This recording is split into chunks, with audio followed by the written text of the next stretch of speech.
why did you choose to study African history in China? Because when I read your bio and I saw that part, it really got me curious into, okay, I mean, China would be the last place that I think anyone would consider to come and study African history. So why did you make that decision to study African history here in China? Yeah, that's a very good question. Not only African history, but then to directly answer your question, when you get to a certain place, when you get to a new place, as I told you, the first time I came to China, I was like illiterate, right? You find out, like, you rediscover yourself, and you actually are aware of who you are more.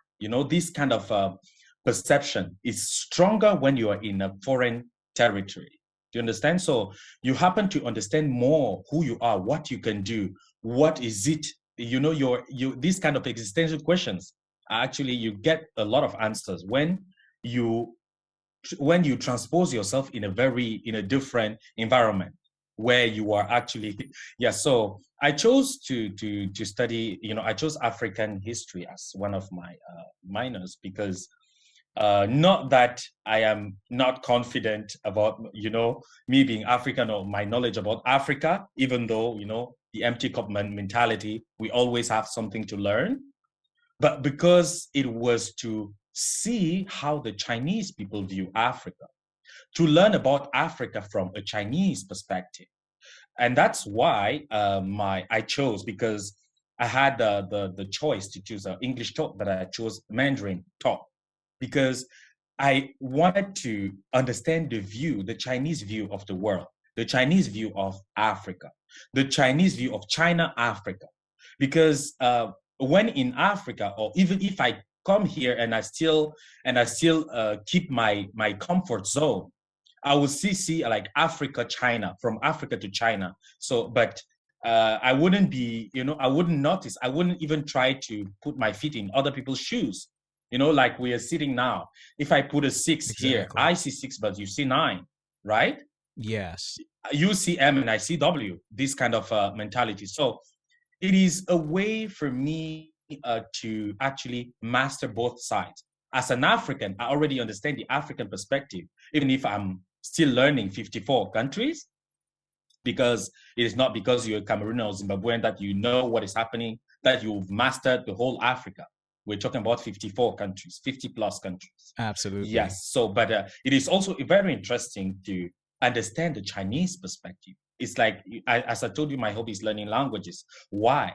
Because learning languages is like a door to understand the other people's perspective.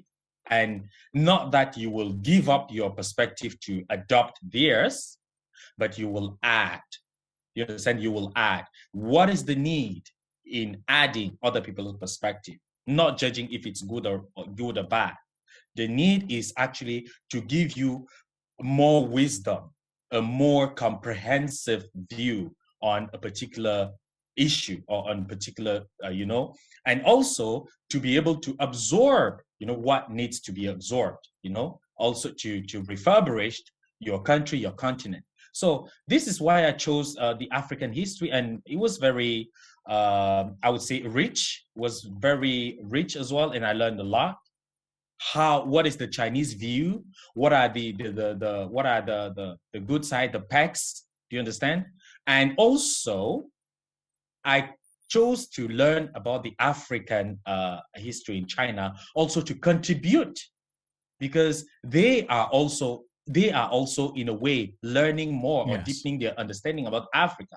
And it is the perfect opportunity for me to fill in the some seeds of African agency, to show them what is the real Africa. Because for some of them, they've never been to Africa, even if they have been to Africa, but it is the great opportunity for me to deepen that understanding. That's also the reason why I came to China, to understand more. So it's a win-win kind of situation where I learn their perspective about Africa while also letting them know more about the real Africa. So that's